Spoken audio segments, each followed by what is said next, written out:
Hi friends, Jeanette Connery here, yoga therapist, and today's video is going to be about the window of tolerance. The window of tolerance is a really important tool for healing from chronic stress and traumatic stress because it helps you monitor your nervous system state. And this self-monitoring, this self-reflection is a really important part of yoga, which we call svadhyaya. And you can find that in the Yoga Sutras of Patanjali. The window of tolerance also does another really important thing, which is it helps you develop the witness state. And I'll talk more about that later. But before we dive in, please take a second to give a big thumbs up by clicking the thumbs up like icon below, and to subscribe to my channel so you can be notified every time I post a video. Something else I really like about the window of tolerance is that it applies really well to a very broad range of people and lots of different experiences. And it also transfers really well across philosophies and approaches. For example, psychologists use the window of tolerance a lot in their therapy sessions, and mindfulness teachers, mindfulness meditation teachers use it to make sure that their teachings are what we call trauma informed or trauma sensitive. It also, when you transfer it over to neuroscience and neuropsychology, you see that it lines up very well with polyvagal theory. And beyond that, it even lines up extremely well with the Samkhya philosophy, which echoes throughout all the teachings of yoga. It's the scientific basis of the teachings of yoga. And I won't be talking too much about that today in great detail, but there will be a little bit, just enough for you to understand what I mean when I say that the window of tolerance applies so well in so many different ways. And that's why I've decided to share it with you today. I hope you find this helpful.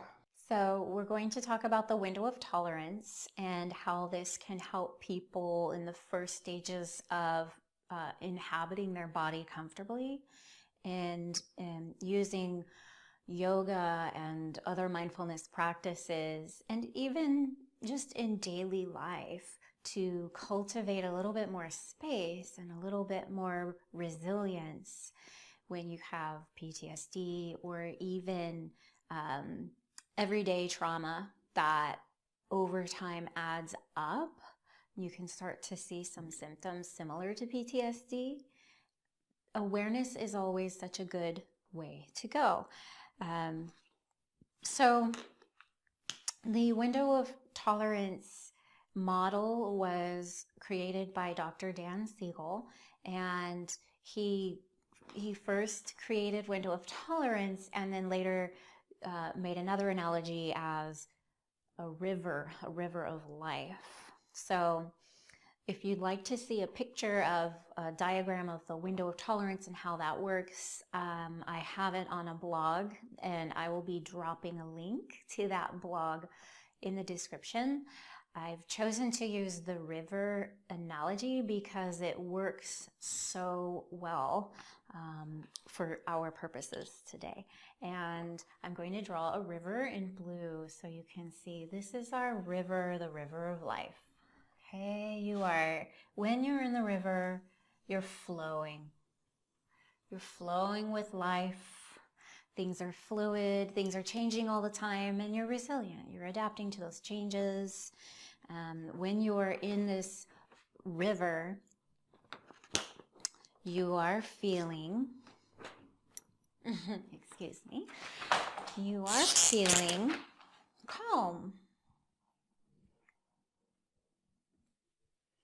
You are feeling grounded. And grounded just means that you're present in your body right now. Your mind is here and now rather than being caught up in the past or the future and worrying. And you can feel your body and you can experience life as it's happening moment to moment. When you're in this river, so you're feeling centered, and present. Okay, and you're safe. You're feeling pretty confident and safe about who you are, where you are, people that are around you. And what neurologists would say about this is that it's the optimal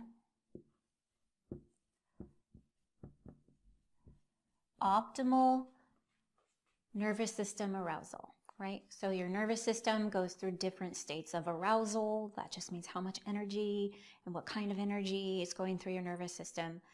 This one is optimal.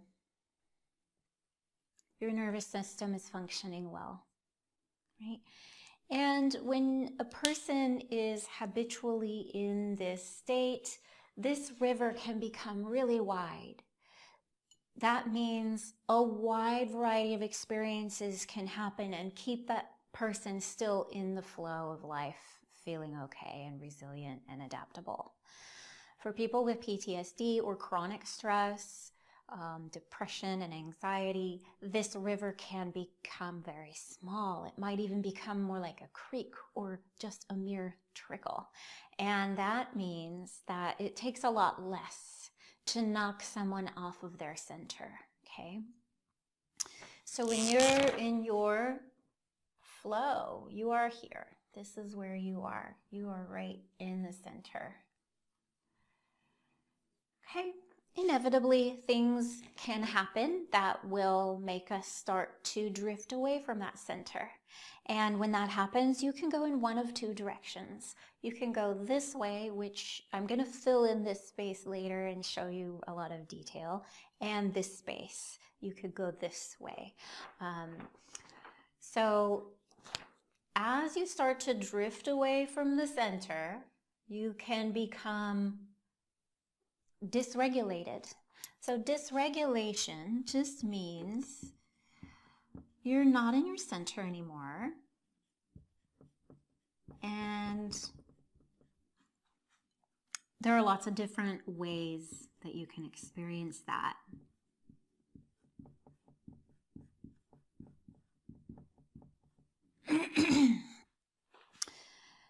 So if you're going in this direction,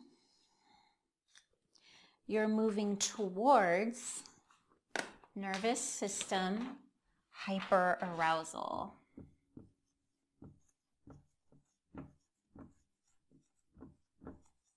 Okay? Hyperarousal is the fight or flight.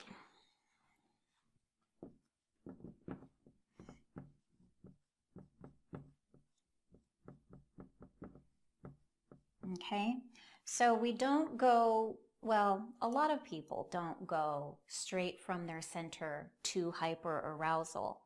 We go through dysregulation first. So that means we have certain things that are happening that might be clues to us that, hey, I've been knocked off my center. I feel myself starting to get revved up. And for people who are not living in their bodies, people who really have a hard time with being aware of their nervous system, you can move through dysregulation extremely quickly and not even notice, and all of a sudden you're here and you're overwhelmed and you have no control. Okay?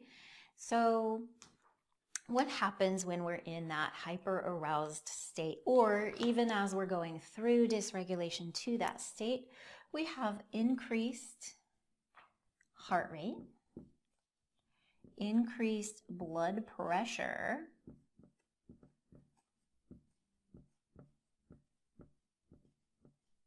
okay, increased heart rate, increased blood pressure. We also have maybe a feeling of being hot,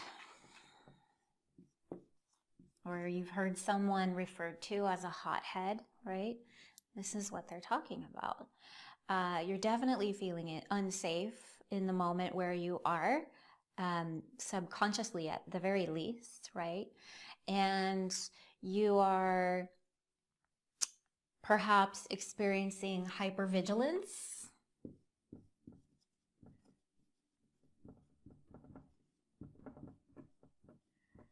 paranoia. Okay, anger, anxiety.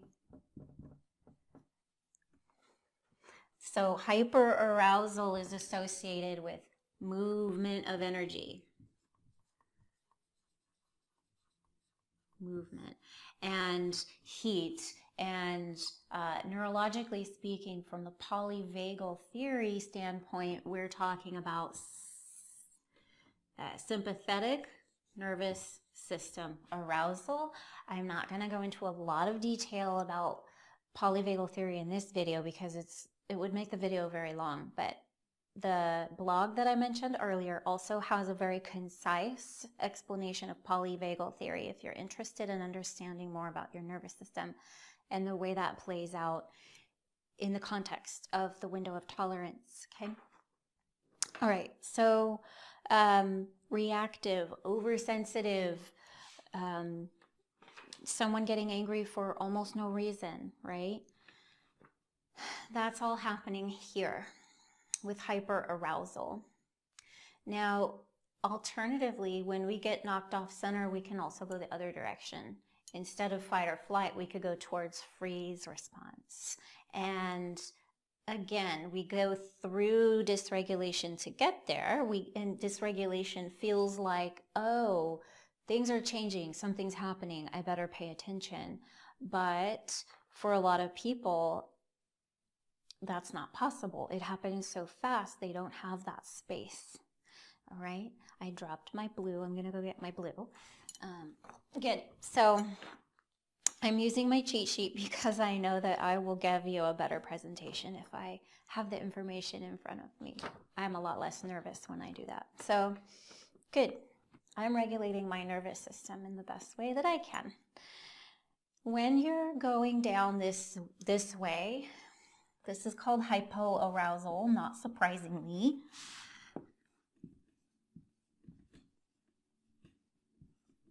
Okay? And hypoarousal feels cold energetically or even physically. Your freeze response is cold. And, well, what we experience physiologically is decreased blood pressure, decreased heart rate. It's getting really squished there. And when you feel hypoaroused, or even when you're dysregulated on your way to hypoarousal, you could experience confusion, you could experience indecisiveness. Have you ever had to make a decision and you have just been unable to do it and you're thinking, how am I having such a hard time choosing which color shirt to buy? Right? That's part of this picture down here. The brain slows down in this case. Hypoarousal is associated with inertia. That means non-movement. Okay? And it's trapped energy. Something really interesting about hypoarousal is that it happens when, you know, there's something triggering in the environment, another person, some kind of event happens, and you start to feel unsafe. And there is this response at first. Your body says danger, but then shifts that and you end up repressing that energy. Instead of fighting or flighting, you freeze. So there's rigidity in the body, there's tight muscles, and it's a lot of trapped energy. Okay, so hypoarousal, you can be blank, you can be numb. So all of those things are happening on your way, and then once you get fully hypoaroused, this is where we're, well, certainly very depressed, right? This is where people find that they have trouble even getting out of bed in the morning. People find that they just cannot bring themselves to do the things that they know will be good for them. And it can be very difficult to break out of that. Okay, so I want to bring in Samkhya. Oh, polyvagal theory. This is the dorsal parasympathetic nervous system at work. Okay. Over here we have in this optimal zone, it's the ventral vagal nervous system, or the ventral branch of the vagus nerve. So, good. To bring in the Samkhya philosophy really briefly, well, we have all this big range, this big picture of what's happening in the nervous system. And we've talked about the nervous system, and we've talked about the behavioral patterns and the emotions around that. And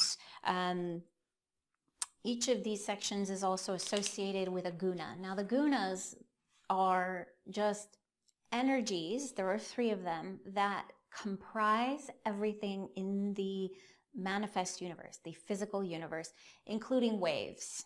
So the yogis include waves in that physical description, including sound waves, light waves, and thought waves. So they're all created or comprised of these 3 energies in countless combinations, 3 different colors that combine to create the vast palette of life as we see it in our universe. The gunas are sattva, which goes right here in this river area, in this centered, present part of your life. And then we have rajas, which goes up here.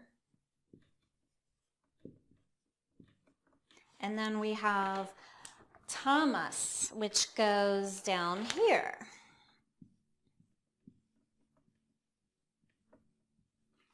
I also give a lot more explanation about this in my blog. Again, I don't want to make this video really, really long. But essentially, each of these components associates with everything else that's listed here. Okay, very clear and very direct relationship between those. All right, so this is a model that I teach my clients, and my somatic yoga therapy class is on the very first day. And they always tell me that it's extremely useful because it then gives them something to keep an eye on as they're doing their work. It gives them a framework from which to approach body awareness, and it gives them permission to stop what they're doing. Now, I'll explain that and why that's so important, okay? You can only learn and you can only heal when you're here in this river area, when you're inside your window of tolerance. That's because when you're here, your prefrontal cortex, the part of your brain that's responsible for rational thinking and reasoning, that part of your brain is in charge. And when you're not there, that prefrontal cortex is shut off. And who's running the show? The lizard brain, the primitive brain that only knows fight, flight, or freeze. It only knows survive. Okay, so, and you cannot learn and you cannot grow and you cannot heal when you're concerned with your survival. Everything else becomes secondary, okay? So when we're practicing mindfulness and we're trying to bring awareness into the body, into a body that we have worked very hard not to live in, you can imagine that that can be a challenging experience. So when we are working with the body and mindfulness and present moment awareness, we're also keeping an eye on where we are on this continuum. And the moment we start to notice ourselves drifting towards dysregulation, we stop the mindfulness activity and do one of a variety of techniques that will bring you back into a feeling of centeredness, safety, and being okay. And that is the practice, essentially. I've moved away from center, I'm bringing myself back. And gradually, over time, we can notice sooner when we start to drift. And we can stay in that mindfulness a little bit longer before we start to drift. So all of this is in yoga what we call svadhyaya, self-reflection, self-study. We are learning about ourselves. We're learning about the way the nervous system works, the way we react to stress, what are my triggers, what are the things that I do when I'm triggered, and awareness brings us into that witness state. The witness state has traditionally been viewed by many Eastern philosophies and approaches to wellness as a key element to mental health and indeed wellness overall. Now in the modern time, we have a lot of data backing up the idea that this is actually very, very important for mental health. So it's become Eastern and Western. It's just generally accepted by professionals everywhere to be a key element in healing the witness state. And that is bringing yourself away from your experience, stepping back a moment and being able to see that I am not the things that I think. I am here, the things that I think are there. In fact, I'm not even thinking them. The thoughts think themselves. They arise and look, after a while they go away and then new thoughts come. I'm not my feelings. My feelings happen and I'm over here. This witness state also gives us the ability to see that, oh look, everything is changing all the time. And this is an essential element of Samkhya philosophy. A foundational aspect of our universe is that everything is changing all the time, including you. So, including your environment, including your thoughts, including your feelings. And once we see that, we can start to work our way out of the trap of feeling like what's happening right now is so overwhelming and I will not survive. Okay, and that disidentification is another key element of yoga. I am not my thoughts and feelings. I am different from that. I am separate from that. It's very freeing to know that. And that it's not your fault and that it's not your doing that these things are happening.